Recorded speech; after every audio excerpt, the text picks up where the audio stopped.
بسم الله الرحمن الرحيم.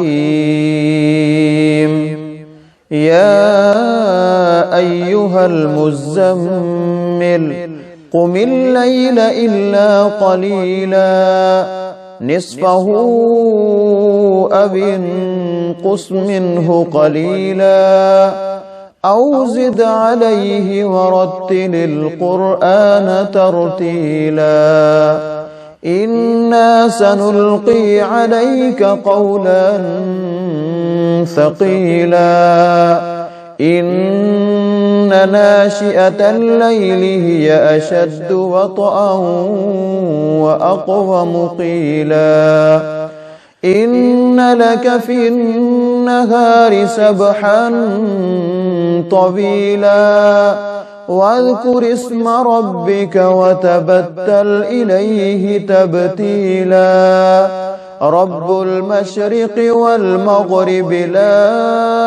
إله إلا هو فاتخذه وكيلا واصبر على ما يقولون واهجرهم هجرا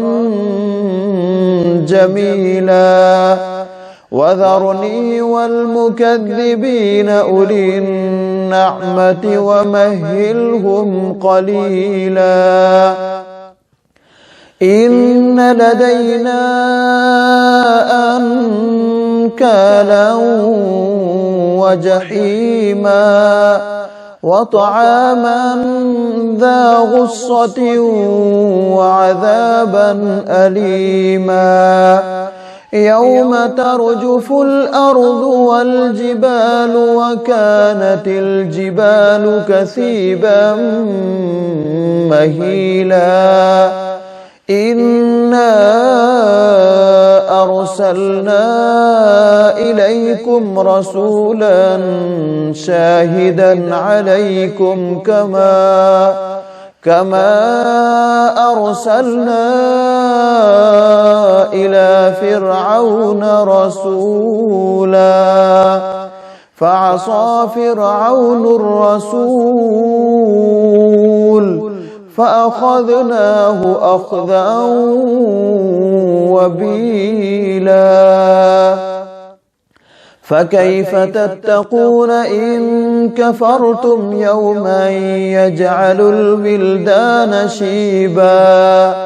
السماء منفطر به كان بعده مفعولا إن هذه تذكرة فمن شاء اتخذ إلى ربه سبيلا إن ربك يعلم أنك تقوم أدنى من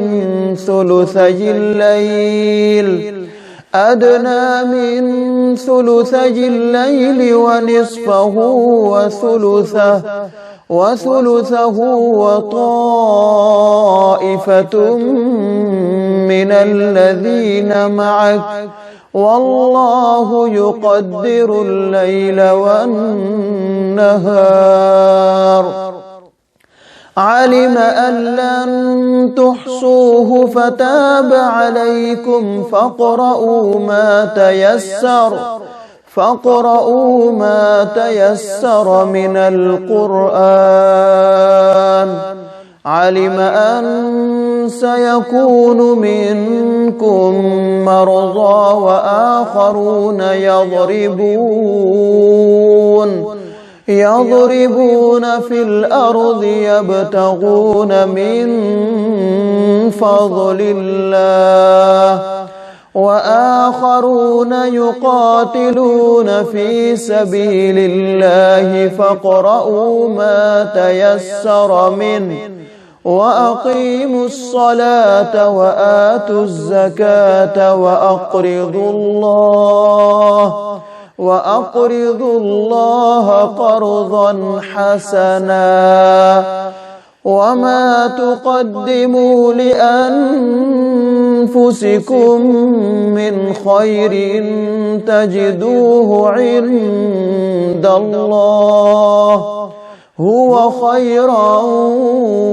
وأعظم أجرا